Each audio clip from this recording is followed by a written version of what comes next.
Okay, good morning, everybody. Are you able to hear? Yes, sir. Yes. Okay, good.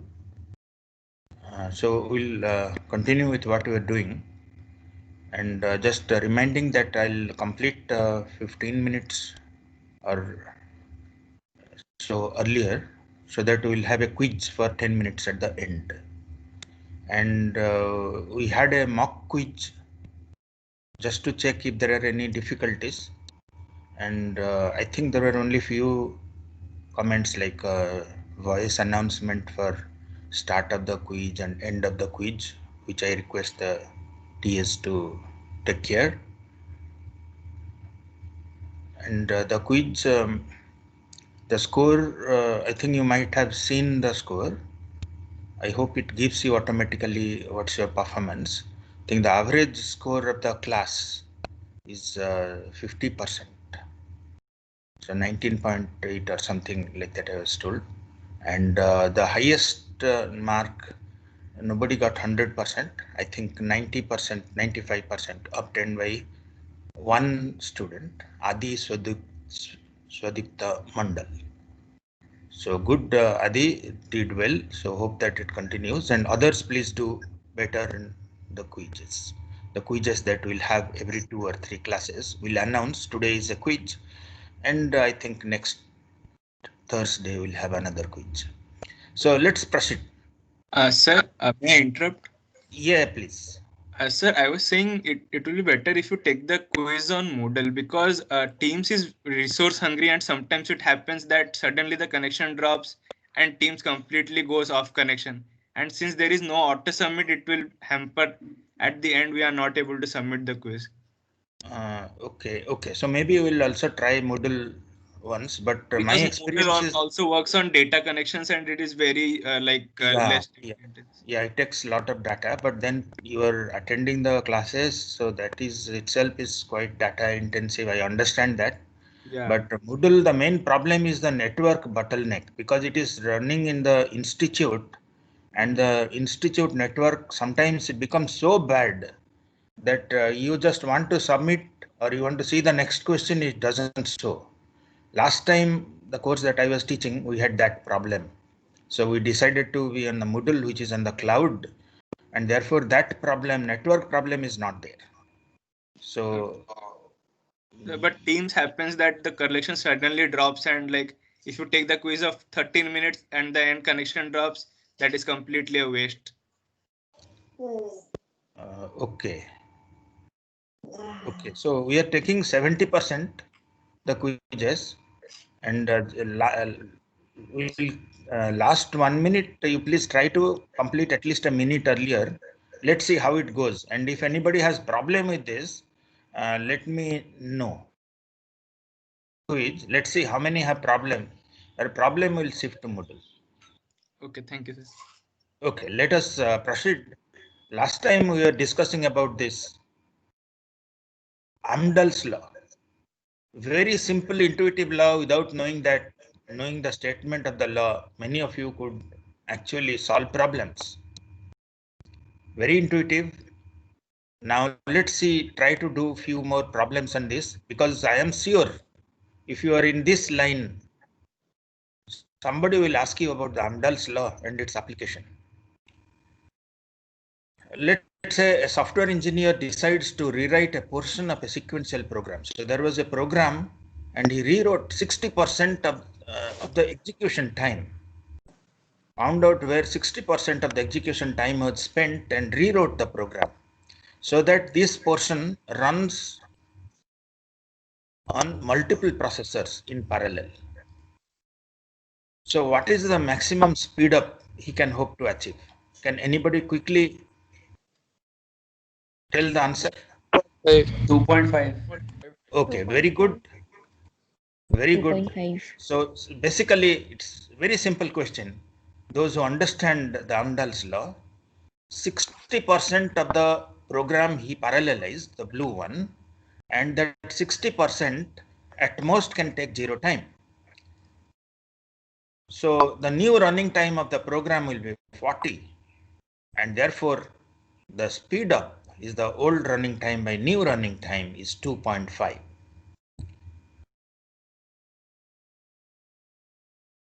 Now let's look at performance measurements, because after you have designed a computer, one of the main thing, or you want to buy a computer, you want to know the performance of different computers so that you can make a choice. Intuitively, we know that a computer has better performance if it runs programs faster. That we intuitively all of us know.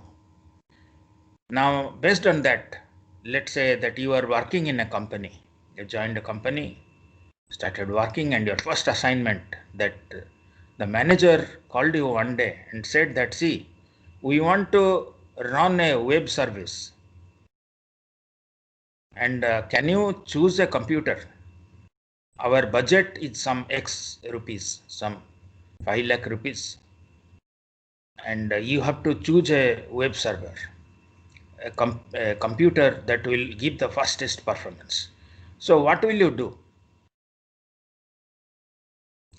You can get the quotes from various vendors. They will quote in terms of what is the processor being used, what is the network card, how much memory, hard disk, and so on. So can anybody answer that? What will you do? Manager has asked you to choose a computer. Anybody would like to answer this question?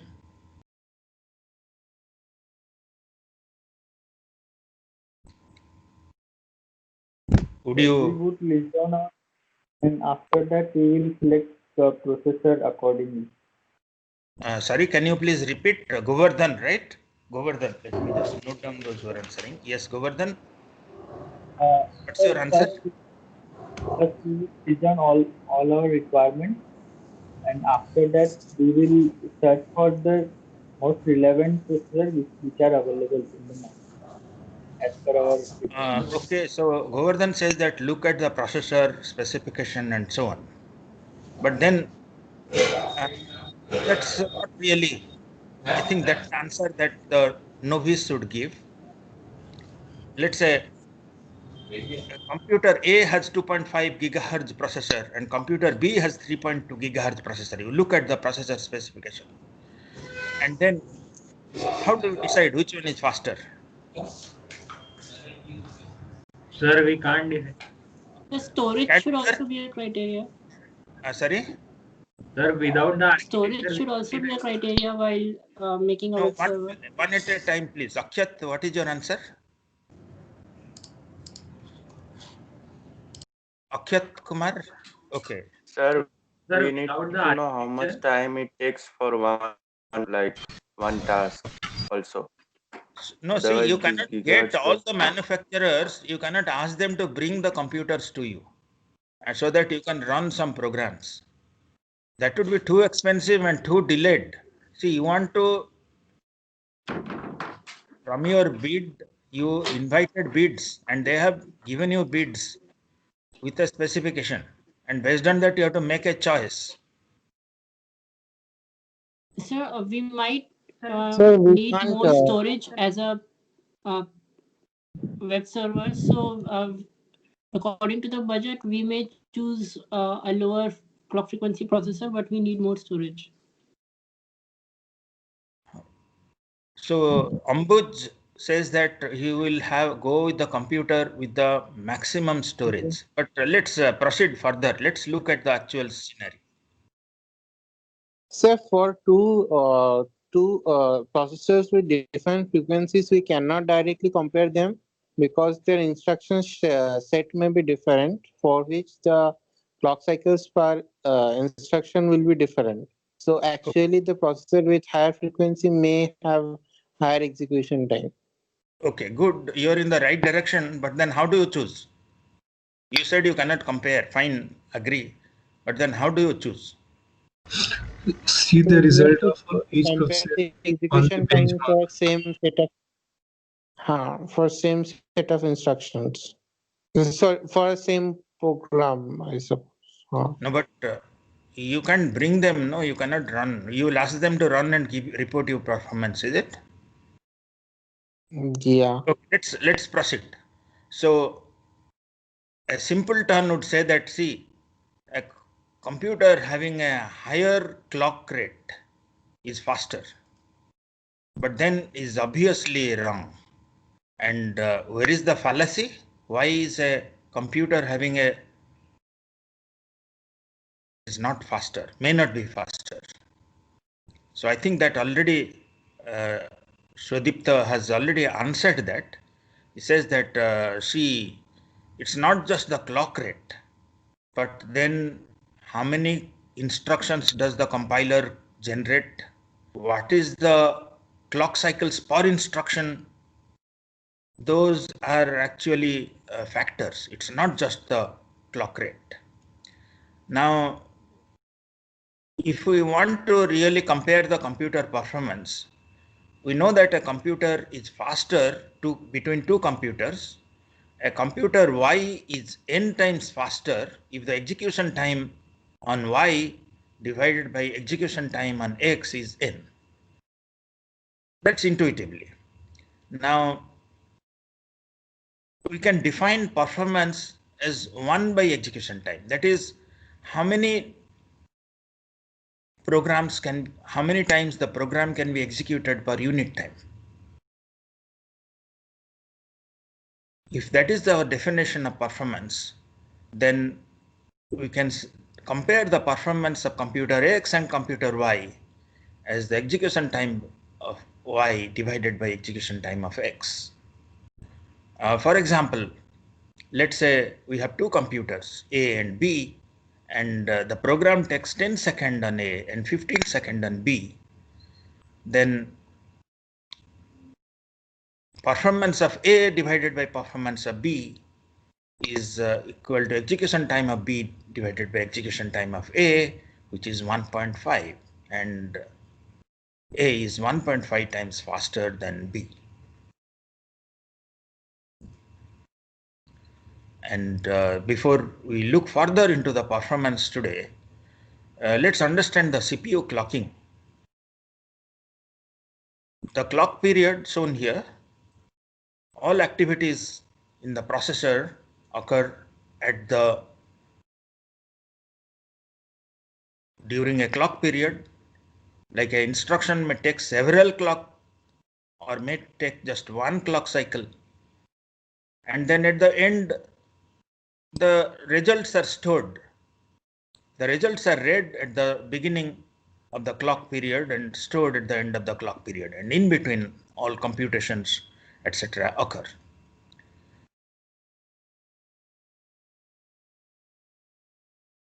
Picosecond, that's the clock cycle, which is equal to 0.25 nanosecond.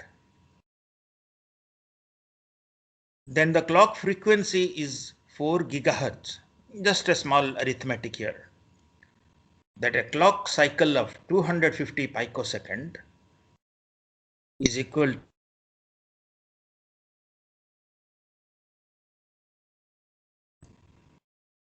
Now, the CPU time that a program takes to execute is the number of clock cycles required to execute that program multiplied by the cycle time. So how many clock cycles the program executes? So if this is the clock cycle shown at the bottom, let's say the number is 1,000,000 and the clock cycle time is a nanosecond, then you can multiply this million with a nanosecond. And we know that clock cycle time is 1 by clock rate. So we can also write CPU clock cycle divided by clock rate, and normally processor specified by clock rate, which is gigahertz. Now, from this expression, you can see that to improve the performance of a computer, we can reduce the number of clock cycles or increase the clock rate. But then for higher performance, we will see that the hardware designers, they do a compromise. Because if they if they want to reduce the number of clock cycles, then each instruction possibly needs to execute in one cycle and it will become too long. And if they increase the clock rate, an instruction will not complete in one cycle, it may take multiple cycles. So there is a compromise here. And they do both reduce the number of clock cycles and increase the clock rate. Now let's do a small exercise here. Simple exercises. Basically, if you understand, it's just arithmetic. And if you don't understand performance, etc., then it becomes difficult. Now let's look at computer A, which uses a 2 gigahertz clock, and to execute a certain program takes 10 seconds. And computer B completes the same program execution in 6 seconds, but has a faster clock. So it's more than 2 gigahertz, but uses 1.2 times the clock cycles. So takes more clock cycles to complete. Now, what is the clock rate of B? So that's the question. So as a faster clock, but it has takes more clock cycles naturally. When you increase the clock frequency, it may take more cycles. So how do we go about? Sir, we Again, can calculate the clock sorry? rate of B. Sir, we can calculate the clock rate of clock cycles of B and then input it into the formula and get the clock rate Correct. of B. Correct. So we first calculate the clock rate of B. That's what is asked actually. So based and for that we are given that 1.2 into clock cycles of A. That's what we have been given, and 6 second is the CPU time for B. And if we do a small substitution here, the clock cycle of A is obtained as 20 into 10 to the power 9. And therefore, if we substitute that here back in clock cycles A, we get 4 gigahertz as the clock rate of B. So please try this at your leisure. Unfortunately, we are not able to spend time here and let everybody complete this, but then request everybody to try out the problem and see the solution. And if there are any difficulty, please send me a mail, we'll discuss. Now let's look at the instruction count and the CPI. The instruction count is how many instructions are generated by the compiler. These are assembly instructions. And what is the number of clock cycles per instruction? Of course, depending on the instruction, the clock cycle may be different. A very simple addition may be in one cycle, and let's say to get data from memory or to output, store data in memory and so on, it may take multiple clock cycles. Or do a floating point computation. Floating point division is the most expensive arithmetic operation, and a floating point division may take 50 cycles. And a simple arithmetic integer addition may take just one cycle. So the number of cycles per instruction may vary, but then the CPI that we are writing here, cycle per instruction, is the average. The number of instructions generated by the compiler, that's the instruction count, into the CPI, it gives how many clock cycles it will take. And then the CPU time, based on this, we can just have this number of clock cycles into the clock cycle time, which is 1 by clock rate.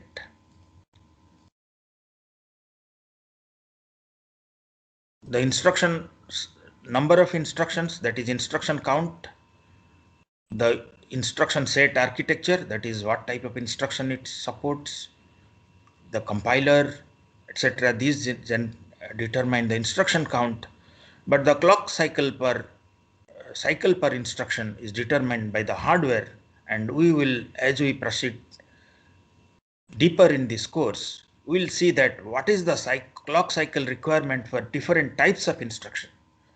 We'll discuss these different types of instruction and see how they are implemented in hardware, what goes in, why is floating point division so expensive and integer addition is more efficient, it takes less time. Now, since these take different number of clock cycles, we compute the average CPI. Now let's do another exercise. Simple exercise. Again, we have a computer A whose cycle time is 250 picosecond. It uses a 4 gigahertz clock and the CPI is 2. That's the average CPI. Computer B uses a slower clock, the cycle time of 500 picosecond or 2 gigahertz, and the CPI is 1.2. They have the same instruction set architecture. So the compiler is the same also. Let's assume that. So the number of instructions generated is the same for both. Now which will work faster and by how much? Again, simple arithmetic. A by 20%. 20% A. Okay, good. A by Very, 20%. very fast and very good. Those who did not get that, here is the answer. That just multiply the number of instructions into the cycle per instruction into the clock cycle time. For A, it is I into 500 picosecond, and for B, it is I into 600 picosecond. And therefore, if we compare the execution time, B by A is 1.2, which is 20%.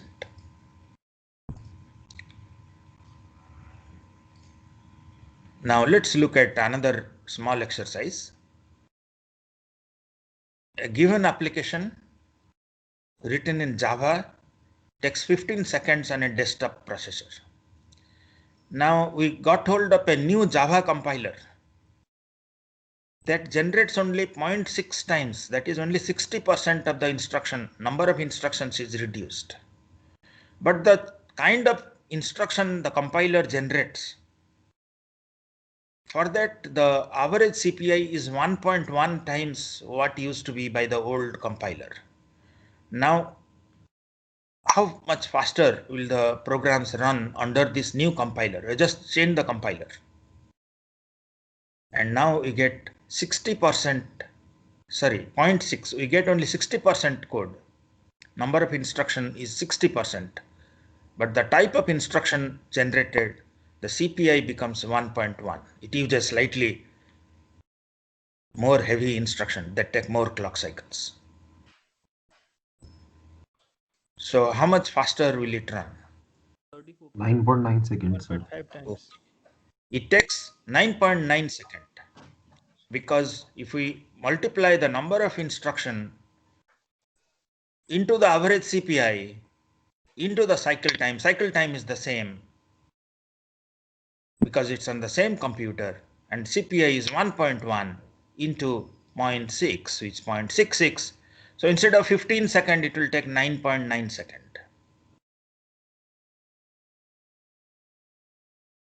Now it is clear that, and many of you had already guessed that clock cycle time is only one factor in the execution time. The other factors is how many clock cycles per instruction and the number of instructions generated for a specific program. That gives us the execution time. So these are the other factors, the CPI and the number of instruction. And based on this, we can pretty well guess that a processor with higher clock rate, we may find that it is giving lower performance. We chose the computer based on higher clock rate or less clock cycle time, but then we are surprised that it gives lower performance. The computer runs slowly on that. Now there is another exercise here, that we have a machine A and another machine B, and same program X is run on this. One has a lower clock cycle time, 10 nanosecond cycle time, and the other takes 30 nanosecond. But the CPI is 2 here. Average CPI for machine A is 2 and average CPI for machine B is 0.5.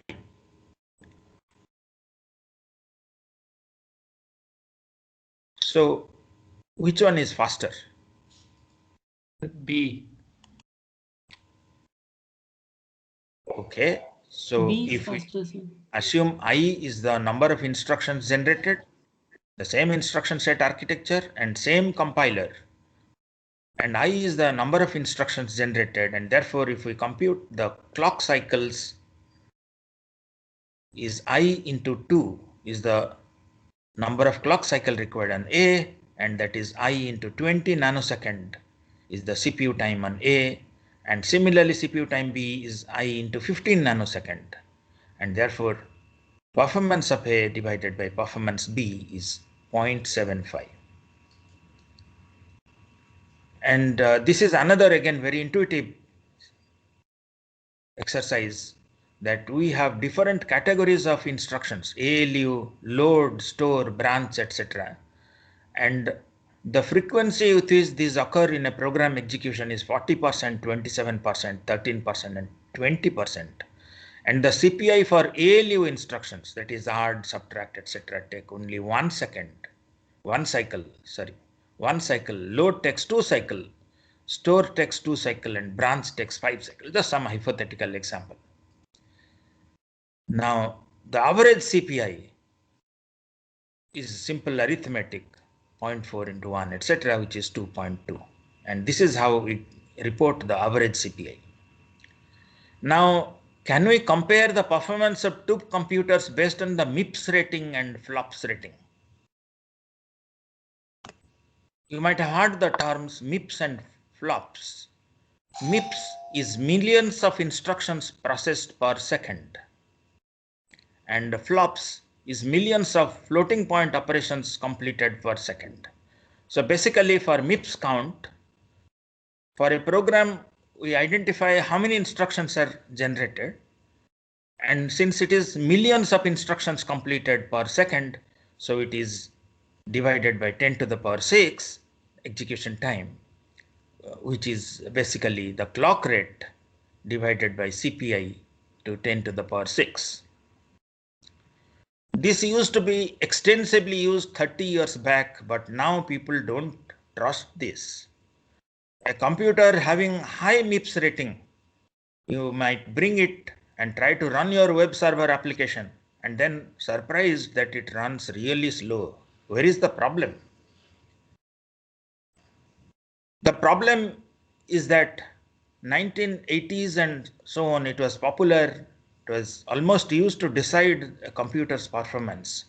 But people soon realized that it is actually meaningless information. Somebody said this actually, that it is not really MIPS, is millions of instructions. It's not a performance indication, just meaningless information about processing speed. Now, why is that? There are many problems, but one of the major problem is that it depends on the program being executed, because it uses number of instructions. So let's say we use a compiler which generates 1,000,000 instructions, but each one takes 1 cycle. And there is another compiler which takes the same program and generates 500,000 instructions, but the choice of instruction is such that it takes longer. Not only the compiler, but also the program. Because if we compare the MIPS rating, obviously the question is that how did you compute the MIPS rating? Which program did you use? Somebody may just take a simple arithmetic program with simple arithmetic computations and say that, see, the MIPS rating is very high. And another one may do a complex floating point and so on operation, memory operations, and he will end up with a slower MIPS rating. even though his computer is actually faster. And that's how the vendors used to cheat the customers earlier. They report a excessively high MIPS rating. And how did they compute that? They computed with some programs they chose where the instruction set required was very simple.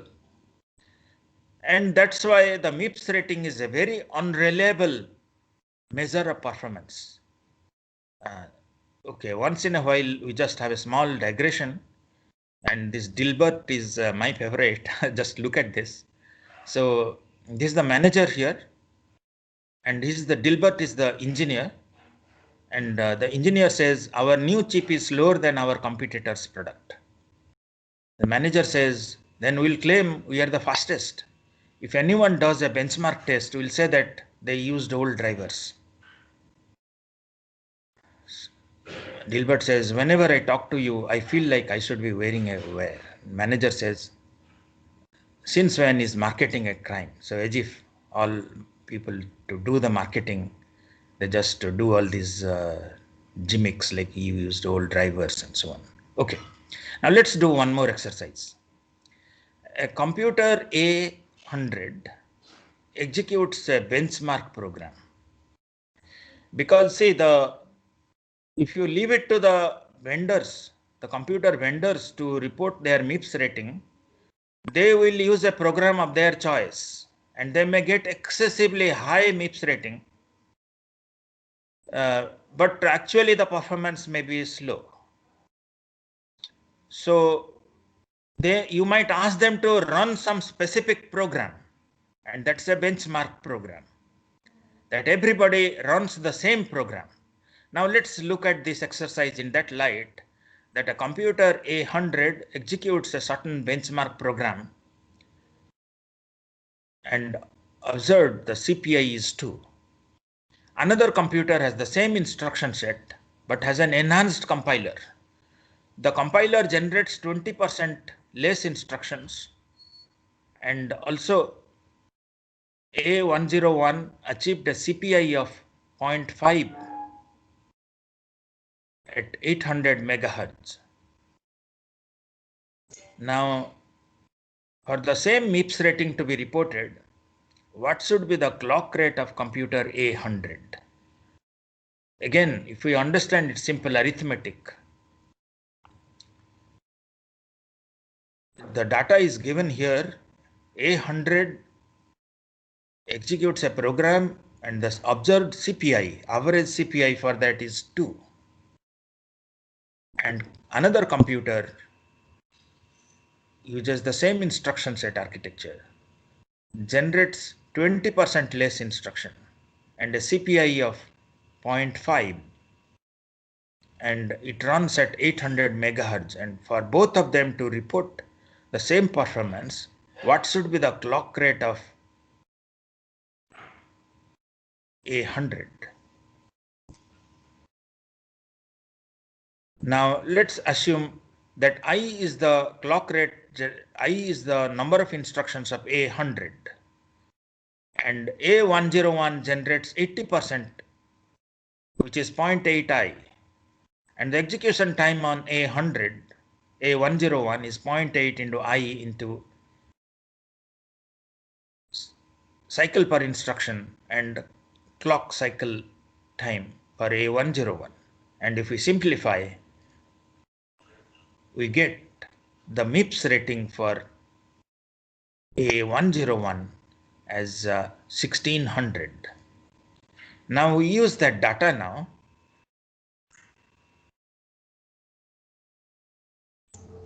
Sorry, for A100, we use this and we determine, we again substitute in the same expression, and with little bit of arithmetic simplification, we get 3200 megahertz, which is 3.2 gigahertz. So request you to please solve this problem.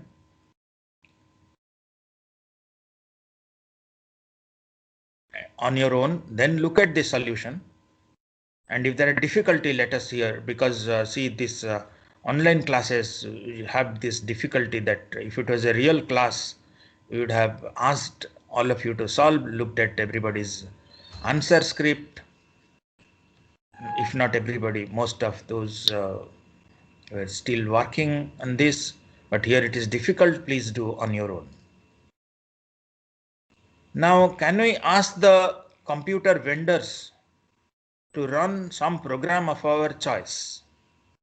Now, which program can we say? Can we say some quick sort, merge sort, etc.? But the basic problem still remains. Even though they run quick sort and merge sort, and we choose the computer based on the highest rating on the toy benchmark, but we bring that computer and surprised that it does not work well. What is the problem? The problem is that the web server program requires different instructions. It may be doing a lot of memory operation, like somebody was rightly mentioning, that a web server does a lot of input-output operations. And a quick sort, merge sort does not, it just does a lot of computation. So some computer works well on merge sort, quick sort, may not work on a web server. We cannot choose based on that. So what is the solution? Synthetic benchmarks. So these have been proposed about 20 years back and have become popular and still being used. The basic principle here is that analyze the different types of instruction, the rate of occurrence, the frequency of occurrence of different types of instruction over a large number of practical programs. And then find out that arithmetic is 10% memory operation, 20% floating point, etc., etc. Now synthesize a program, write your own program which has the same distribution as a typical program.